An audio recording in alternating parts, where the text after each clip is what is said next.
And then it's usually right at the end of the semester, and you're like, man, I got to get this in and wedge it in there for like a week, and yay, everybody knows it, but you don't have a clue what's going on. All right, so let's go ahead and do this. And you know me, I like to kind of poke you with a stick and see what happens. So when you think cell division, what's the first word that comes to mind? You can say it. Say it loud. Cell division. Yeah, you see, you don't want to say it because you know I'm about to yell at you, right? Yeah, you're like, we fell for this one before. A lot of you, when you hear cell division, you want to say mitosis. From now on, just understand that's an ignorant way of saying it. And here's why. Mitosis is only a very, very small part of cell division. It's just a process along the way. So I don't know where we've gotten astray on that, saying, well, cell division must be mitosis, because there's so much more to it than that. So we're going to get into the cell cycle. That's what we call it. All right, now, what we're going to be looking at today, and the reason why I think we kind of morph mitosis and meiosis together, just stay up here, and of course, at any point you can get this. When we look at the question, why do cells divide? Well, it's basic biological math. In order to multiply your cells, you have to do what to them?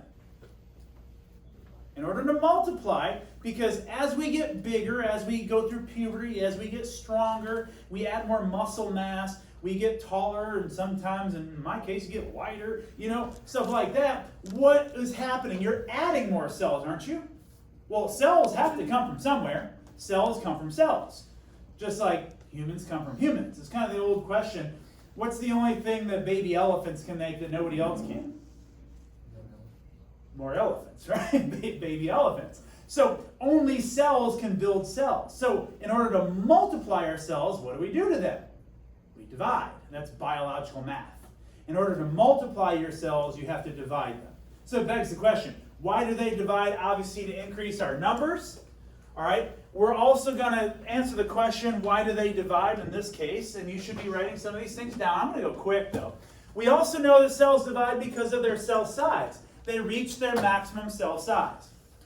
We've already identified the fact that every cell has its own size and surface area and volume, and that determines the cell's efficiency. And if that efficiency deviates, or the cell or the surface area of the volume deviates, that efficiency is going to drop. And we don't want that. So usually this is the end of a cell's life cycle, whether it's days in some cases, like your skin cells are only a life cycle about a day. Then they start sloughing out. You've probably heard the stat that like 97, 98% of the dust in your household is just dead skin. Kind of gross when you think about it, right? But that's the reality of the situation. And then you come into here and you see dust all along your tables. It's not just your skin, it's 2,300 people in here, all their dead skin on your tables. Yeah, all right? I figured I'd gross you out right after lunch. But the reality of it is that, yes, when they reach their maximum cell size, they will divide, all right? We also know that they're going to divide for growth. Real simple, all right? I'm going to keep this fast. I don't want to spend too much time doing this, all right? They also divide because they need to repair and regenerate. Don't write any of this, but you already know this stuff. This goes back to sexual and asexual reproduction. We know that repair for eukaryotes like us, that all of our cells, they're going to release distress factors called growth factors when they're damaged, summoning all of the surrounding cells to start to divide. And we're going to talk a little bit more about that later today. But we also know that some organisms have the ability to regenerate. The tail of a salamander, the appendage of a sea star, they break off and they go right back. And then the one that broke off, in the case of a sea star, can become a brand new sea star. And that's asexual reproduction. So cell cycle also plays a role in asexual reproduction. But we also have to look at it from the standpoint of this, is that we also have to identify which cells are dividing and when. That's a bigger one. Now, I'm not going to have you memorize every single cell and every single differentiated cell and then how long they're going to divide. That's irrelevant to us. But when you look up here, let's make sure we're up to speed on some of our vocab words. Is every single cell in your body that goes through this cell cycle that we're going to talk about today, these are called somatic cells. Somatic cells are every cell in your body with the exception of your gametes. So for ladies, your oocytes, or your eggs, right? Or males, your spermatocytes, your sperm. Those are the only reproductive cells in our body. So every other cell is considered somatic. And we call these diploid, signified by a 2N. Haploid is a singular N. Anybody want to tell me what that means? That's two sets of DNAs. two sets of chromosomes, right? One from mom, one from dad. How many of you heard somebody say, hey, you look like your mom in this way, but your dad in that way, right? Well, that's why. Is you're getting this kind of mixing and matching of different chromosomes from mom and dad. And which ones are going to be demonstrated, we'll talk more in second semester. But that's what this is. So everything we're talking about today is building two identical daughter cells. And how do we do that? But more importantly, how do we communicate to do that? And that's the big takeaway in this today, is not just the basics of things that, with all due respect, you should know or kind of remember. As I walk you through some of this today, it'll kind of conjure up. You're like, okay, I kind of remember that. But we have to make sure we know the basics and then get into the communication of it. All right? So, reason why I asked you about mitosis, you're going to see a large part of the cell's life cycle, as you're going to see right here, exists in what we call interphase. And the reason why we focus so much on interphase is that you should know the sequencing of those processes, G1S, G2. 70%, and listen to what I'm about to say to you here, 70% of every cell's life cycle should be in interphase. So if I were to take a cross-section of your cells, what percentage of cells should be in interphase? Roughly 70% of them. All right? And so when we look at that, what's happening in interphase, and this is just a quick rehearsal here, is you see that in the G1 phase, this is just growth and normal cellular activities.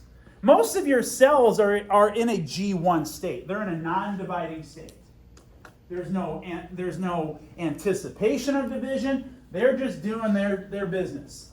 But then we get to a certain point, what we call preparation for division, which is your S phase and your G2.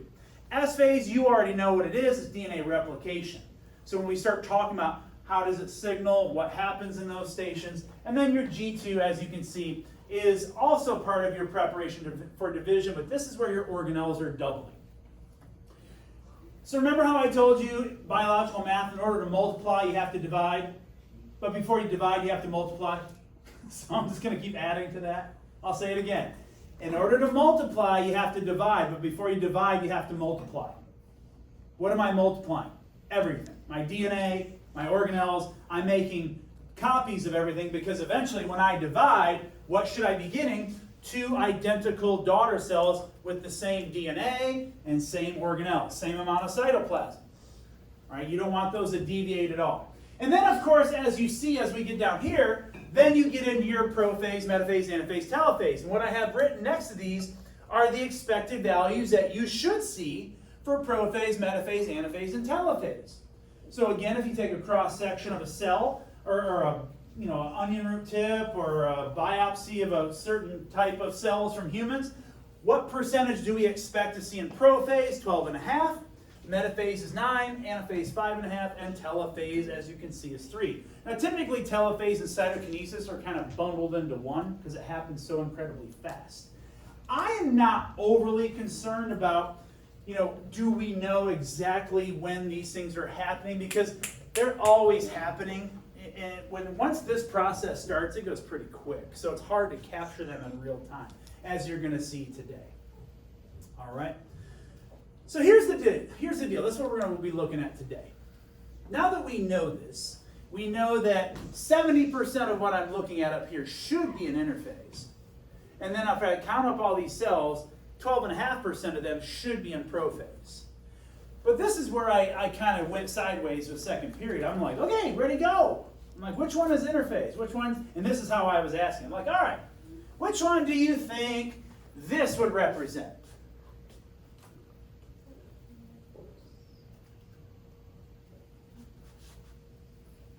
Yeah, that's what I thought. All right. What about that one? What I love about y'all is you're not even guessing. You're just like, I don't know. All right, so this is where I have to work backwards today. And that's okay. That's okay. I want to make sure you all know this. All right, so in your notes, leave some space because we're going to draw. All right, but more importantly, we're going to talk about what is actually happening, because one thing that you're going to realize is as we start looking at all the processes of the cell cycle, there's a lot of things that you've been taught maybe, but wasn't explained to you. And then as we come back to it later, I need you to know these things because it's going to really bring up the question of how is it happening, what's regulating it, and what happens when we don't regulate it. So here we go. All right, so interphase. Okay, and don't give me any crap because I'm just going to draw a circular cell, even though I've told you many times there's no circular cells, but it's just playable. All right, so in this frame, we are going to be talking about animal cells. And so in interphase, there's your nucleus. All right, and then you have the drawing skills of a 2-year-old. There you go. That's interphase. Boom, done. But we do have to label this because one of the things that we're going to focus our attention on, is what form is DNA in each of these stages. So in this one right here, we're going to call this chromatin. All right, chromatin is very, very dense, means it's loosely packed, it's kind of spread out a little bit. And so when we stain these, they're usually a really, really dark purple. Really, really dark purple. So for example, see this one right there? That's interphase. See that one right there? That one right there? That one right there? That one, that one, that one, that one, that one, that one, that one, that one, that one, that one, that one. See where I'm going here?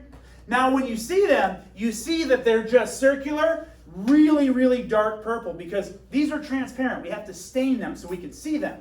So all of these right here are just an interphase. And the reason why they're like that is because the chromatin, as we can see, it's kind of like a just big bowl of noodles. That's really what it looks like. It's loosely packed. But if you think we're done with that yet, chromatin exists in 2 forms, which we're going to focus our attention on Thursday when I see you. But chromatin exists in either a euchromatin form or a heterochromatin form. Now, don't worry about that today. Just kind of foreshadow where we're going with this. All right, so that's chromatin. Now, as we move forward, now what we want to do is we want to go back into our prophase here. Okay, so once again, draw this. And now what starts to happen is your nuclear membrane starts to dissipate.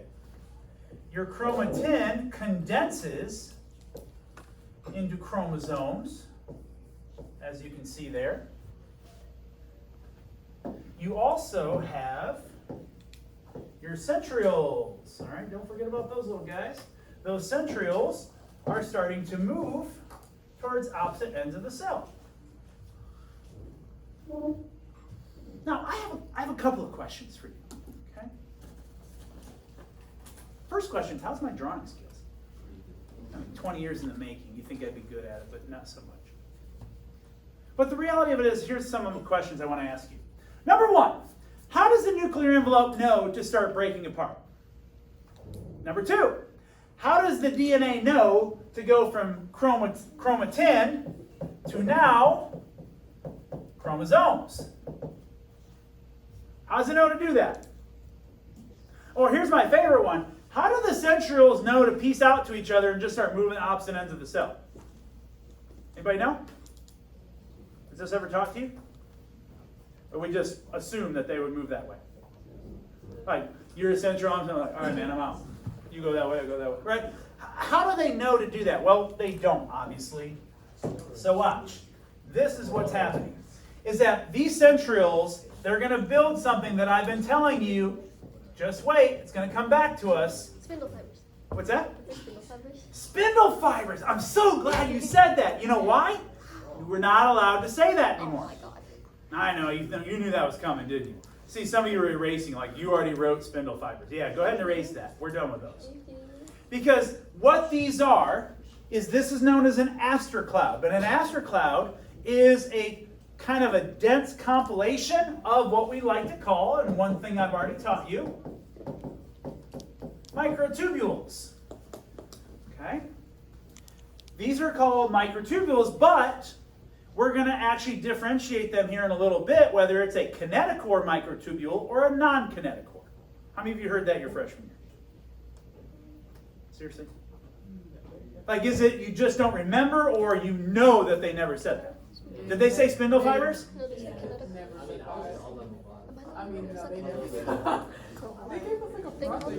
Just keep swimming. Just keep swimming. Oh my! Oh, wait, this is like the PowerPoint section. Yeah. Yeah. Cell division, cells divide. Cool. Right. All right. So here's the reason, the rationale. Now, here's what I want you to understand. As these centrioles are building, notice they only build within.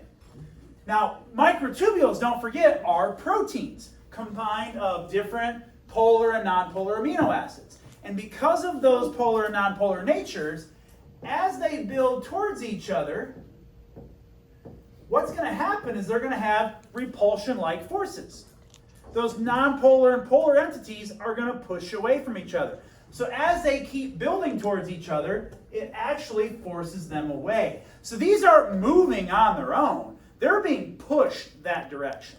That's the whole point of those microtubules, as in this case, as you'll see shortly. But it goes back to my original question. How does it know for the nuclear envelope to disappear? How does the DNA know to condense into chromosomes? Now, somebody impressed me here. What condenses those chromosomes into that X shape? What wraps them up? Thank you. Good Lord. All right. So this is where we're going to talk about histones a little bit later. Is histones wrap up that DNA. You hear this word a lot, don't you? Chromosomes. Well, spoiler alert, the only time we actually see chromosomes ever is in prophase and metaphase. That's the only time. That's the only time we see it. So you can get questions like, well, when do we see chromatin? When do we see chromosomes? When do we see chromatids? And we're going to go over that shortly here. So this is what tightly wraps them up. Remember, these are just proteins that wrap it up and condense it from that big bowl of noodles into that X shape. All right, that's prophase. We ready to move on? All right, let's rock and roll. We're moving to the next one. Now we're going to look at metaphase. This one should be relatively easy because now those chromosomes essentially assemble in the middle, right at the equator. So I'm going to come over here and I'm going to draw my, I know I'm using different colors, but I'm just moving quick. So now I'm going to have my central. Central is made at the opposite ends of the cell, just in case you're wondering, you're a little nervous for them. Riddle me this, friends. How do the chromosomes know to line up right in the middle? Think about that. Do you think it's like elementary school, like you're getting ready to go to recess, go to lunch? Remember, did they still do that in elementary school where everybody has to like line up outside of the classroom, single file? And then like the one punk kid that's always causing trouble has to be right in the front, right next to the teacher, you know what I mean? And then if you're like the class pet, you're the caboose, you're in the way back. And you're like the hall monitor, just making sure everybody stays in line. Were any of you the caboose? I was teacher's pet, sorry. All right? But the reality of it is that how do they line up there? Well, they don't line up, they are forced to the middle. Because what eventually happens, and let me work backwards for a second here, in late prophase, what's going to start happening is that all of these microtubules are going to get bigger and bigger and bigger, and they're going to physically connect to those chromosomes. So that's where we're going to represent this. You've probably seen this picture before. All right, and I'm scared to ask, but these microtubules connect to the chromosome at which location? Centromere. All right? The center part of those chromosomes are called the centromere. Now, do you think that they know exactly where to go? Do you think these connections are random? They're random. All right, they are absolutely random. But here's where we have to differentiate. So, number one, let me write these out for you. So, your kinetochore microtubules connect to chromosomes. All right? So your kinetochore microtubules right there connect to the chromosomes. So these right here, I'm just going to put KM. Those are kinetochore microtubules. Now we all know where this is heading, right? What's going to happen to those chromosomes? They're going to be separated, exactly. All right, so in that, right there, they're going to be separated. But then the bigger question comes up is, well, what happens to the microtubules that don't connect? Because not all of them are going to connect right there. Some of them are still going to be built, but they're going to overlap each other. So when it starts getting really messy, you got microtubules all over the place as such. All right, now notice how they're overlapping each other. Well, if these arrived here because of these repulsion forces, what do you think is going to happen as these push away from each other? You're going to get anaphase. All right. Okay, now before we move on, these ones right here that do not connect, these are not, whoops, let me change my color. These are non-kinetochore microtubules. Non-kinetochore microtubules. So non-kinetochores are just as important, as you're going to see here in a second. Non-kinetochores do not physically connect to the chromosome, but they still have an equal importance in this process. So this is why I don't want you to call them spindle fibers anymore, because they are different and they have different functions. So mitotic spindles, spindle fibers. All right, your upcoming quiz, I've already removed spindle fibers from all the questions. All right, and we are talking microtubules now. Okay, so now that we've got that, we all know what's happening next, right? Chromosomes are going to separate. But our cell looks a whole lot different, because now in anaphase, now remember this is an animal cell. Plant cells will not do this because they have the cell wall. But what you're going to get now is you're going to have your centrioles on this side. Okay, right there. And then I'm going to draw this as such. All right, and then my kinetochores there, there, there, there, there, there, there. Okay, and then don't forget our non-kinetochores.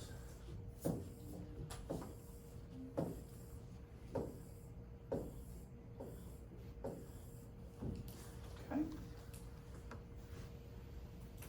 So a lot going on here. A lot going on. I know you're still drawing, but we definitely need to focus on what's going on. I think the first thing that we can easily identify in anaphase is what we call the cleavage furrow. This pinching in the middle right here. All right, that is called a cleavage furrow. Now, do you remember when we talked about cytoskeletons, I talked to you about microtubules and microfilaments. And I told you that microfilaments are important for cell shape change. When the cell changes shape, it's typically because of the microfilaments. Well, you have one microfilament that is essentially right there. Now, that's kind of a 3D thing where it's around that. And this is a subunit called actin. Actin is a microfilament that's going to get shorter and shorter and shorter and shorter. Essentially, think of it like taking a belt, putting it through the loop and pulling it tighter. The diameter of that loop is going to get smaller and smaller and smaller. So the purpose of actin subunits kind of breaking down, it's trying to pinch that cell off in the middle for this purpose, because now you can start to see those two new cells being formed. But also don't forget that as we're labeling these are no longer chromosomes. What are those now? Well, sister chromatids, because they're identical, right? So these, we're just going to put here chromatids. Chromatids. And so now you have this, now you're back to the original amount of DNA. And here's one thing I'd like you to do. Go back to prophase and metaphase for me. One thing I wanted to mention here about these chromosomes is that your chromosomes are 2 times your DNA. Once again, why we misuse the word chromosome. Chromosomes are double the amount of DNA, because remember, in order to multiply, you have to divide. But before we divide, what do we have to do? We have to multiply everything. And this right here occurred in the S phase, all right, of our interphase. So this DNA has been doubled. Then I go here, same thing. DNA is still at double its rate. But then we get to anaphase, and now your DNA is simply right back to normal. The same amount of DNA that you started with. So for humans, we start at 46, we double to 92, and then we divide back down to 46. So now you're back at 46. All right, that's how this works. But, so we have our kinetochores that are pulling those apart. Now, some people like to use vague analogies. I don't want you talking like that. So some teachers say, well, imagine those spindle fibers, bringing those in. They probably use some version of like fishing lines, like reeling them in. Or a wood chipper, breaking them and pulling them in. That's not what's happening. These microtubules are made up of amino acids. So just like the central can build microtubules, it can break it apart too. So systematically, one amino acid at a time, it's being lopped off, and those microtubules get shorter and shorter and shorter and shorter, therefore bringing the chromatids to both sides. So that's what those are for. But here's the bigger question. That zone of overlap of your non-kinetochores, what do you think that's doing? That's making this side of the cell go that way, and that's making this side of the cell go that way. So it's not just that they're pinching off, that's part of it, but they're also physically being pushed in opposite directions because of the non-kinetochore microtubules. So the kinetochores are responsible for separating the DNA, right, these chromosomes and chromatids, but then your non-kinetochores are responsible for stretching out that cell. And then, of course, now we get to the easy parts, okay? Does everybody have this? We're good? Okay, now let's just get to the easy part. Telophase. Telophase, now we're going to draw really exaggerated, almost physically touching. All right, cleavage furrow there. Now what we're going to get is we're going to have the reappearance of our nuclear envelope. Our DNA goes back into chromatin form. All right, and that's it. DNA is back to its original form of chromatin. And then this is telophase. What's the very end of the cell cycle? Cytokinesis, which essentially is this. Ready? I'm going to show you cytokinesis in real time. Ready for it? Here we go. There. That's cytokinesis. Because the membranes get so close to each other, and the amphipathic nature of the membrane, they have those kind of interactions and attractions, and they just reassemble. Now, here's what's interesting. These cells look an awful lot like what? What's that? Well, what are they called? Look at your pictures. Which one do these look like? Interphase. All right? These look just like interphase, except the nuclear envelope will officially solidify. This is why we call this the cell cycle. And as you can see right here, as soon as you go from prophase to all the way to cytokinesis, you're right back to interphase. So we go through this systematic procedure, and then we're right back to the top. So these cells right here, what are they going to be in? Now they're going to be in G1. So this whole process starts over. Yeah? So if it like replicates the DNA in the interphase, how does the cell know like which DNA to act? I'm so glad you asked that, because that's a great question. How does it know what to do? And that's what we're going to be getting into today. But before we get there, I want to go back to this. All right? Now we can look at these and say, interphase. Can we agree those are interphases now? Really dense, a lot of DNA in there, chromatin form. What about these ones? What do you think?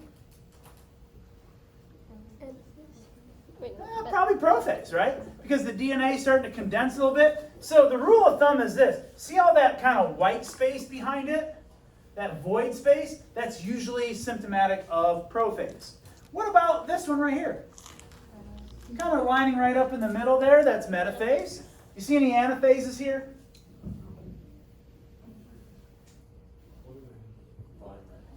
Bottom right? Where? Right here? Nah, I don't think so. I think that's probably just a prophase. Because realistically, you're going to see anaphases are very distinct. All right? And I got in an argument with second period today because I showed them something and they're like, you got that from TikTok. I'm like, hey, I don't have TikTok. Also, I've been doing this for 22 years. I'm pretty sure the TikTok people stole it from me. You've probably seen the hand gesture thing to remember this process.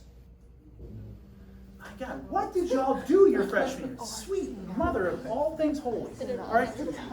It doesn't even matter. All right. Okay, put your pencils down. Now, you might make fun of me when I show you this. Like, this is AP Bio, but you don't know anything, so here we go. All right, put your hands together. All right. For the record, I started doing this in, shoot, I don't even want to tell you. It's like 2003, 2004. So those TikTokers can pound sand. All right. Your hands right here, you're in interface. Okay? Your palms together, everything condensed, that is your DNA. You're in chromatin form. Okay, now we're in prophase. Start to loosen it up a little bit. All right, so you kind of see the white space. All right, so you see all that white space. Metaphase, lining up in the middle. Anaphase, telophase, cytokinesis. Now we have two brand new cells that are back in an interface. All right, now you might make fun. I don't care what anybody says. Every year when I'm watching people take tests and quizzes, there's at least one person that's like,